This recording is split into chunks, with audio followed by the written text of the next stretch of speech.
Praise the lord అందరికీ. ఈరోజు నేను ఒక చిన్న వాక్యం చదవాలనుకుంటున్నాను. కీర్తనల గ్రంథం వచ్చి 142వ అధ్యాయము 1 అధ్యాయం నుంచి 7 వచనాల వరకు చదువుకున్నాను. నేను ఎలుగెత్తి యెహోవాకు మొరలాడుచున్నాను, ఎలుగెత్తి యెహోవాను బతిమిలాడుకొనుచున్నాను. బహు వినయముగా ఆయన సన్నిధిని నేను మొరపెట్టుచున్నాను. నాకు కలిగిన బాధ ఆయన సన్నిధిని తెలియజెప్పుకొనుచున్నాను. నాలో నా ప్రాణము కృంగియున్నప్పుడు నా మార్గము నీకు తెలియను. నన్ను పట్టుకొనుటకై నేను నడవవలసిన త్రోవలో చాటుగా పగవారు ఉరినొండుచున్నారు. నా కుడి పక్కను నిదానించి చూడును. నన్నెరిగిన వాడు ఒకడును నాకు లేకపోయినను ఆశ్రయం ఏదియు నాకు దొరకలేదు.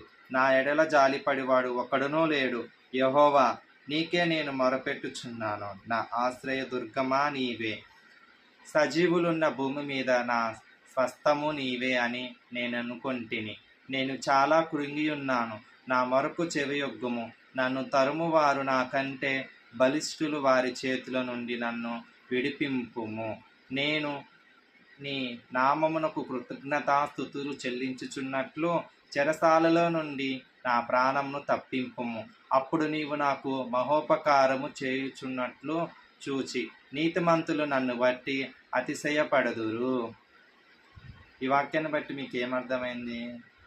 ఎవరు వెలివేసినా కానీ దేవుడు అనేటోడు మనల్ని ఎప్పుడు చేయి విడవడు, మనల్ని విడవడు అనేసి అంటున్నాడు. చూడండి, నాలో నా ప్రాణము కుంగి ఉన్నప్పుడు నా మార్గము నీకే తెలియను. నా ప్రాణము కుంగిపోతుంది, నశించిపోతుంది. దేవా, నేను ఎటు వెళ్తున్నాను? నా మార్గం ఎటు వెళ్తుంది? నాయన, నువ్వు నాకు తోడుండు. నా మార్గాన్ని సరళ మార్గము చేయని ఆయన యొద్ద నువ్వు మొరపెట్టినప్పుడు ఆయన నీ మొర ఆలకిస్తాడు. ఆయన నీ చేయి విడువడు అనేసి అంటున్నాడు. చూడు, ఇప్పుడు స్నేహితులు వెలివేసిన, బంధువులు వెలివేసిన, కన్న తల్లి వెలివేసిన, కన్న తండ్రి వెలివేసిన, ఎంతోమంది లోకంలో వదిలేసి వెళ్ళిపోతున్నారు. కానీ దేవుడు అనేటోడు నేను నుంచి ఎప్పుడు వదిలి వెళ్ళనంటున్నాడు. చూడండి, 4వ అధ్యాయం చూడండి. నా కుడి ప్రక్కను నిందనించి చూడుము. నన్నెరిగిన వాడు ఒకడునూ నాకు లేకపోయాను. ఆశ్రయం ఏదియూ నాకు దొరకలేదు. నా ఎడల జాలిపడివాడు ఒక్కడునూ లేడు. యెహోవా, నీకే నేను మొరపెట్టుచున్నాను. ఆయనకు మొరపెట్టు, నీ మొర ఆలకిస్తాడు. ఒక్కడు కూడా లేడంట. దేవా, నా జాలి ఒక్కడు కూడా లేరు నాయన.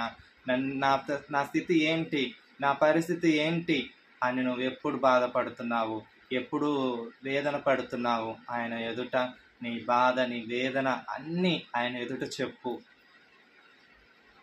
నీ చేయి విడుస్తాడా?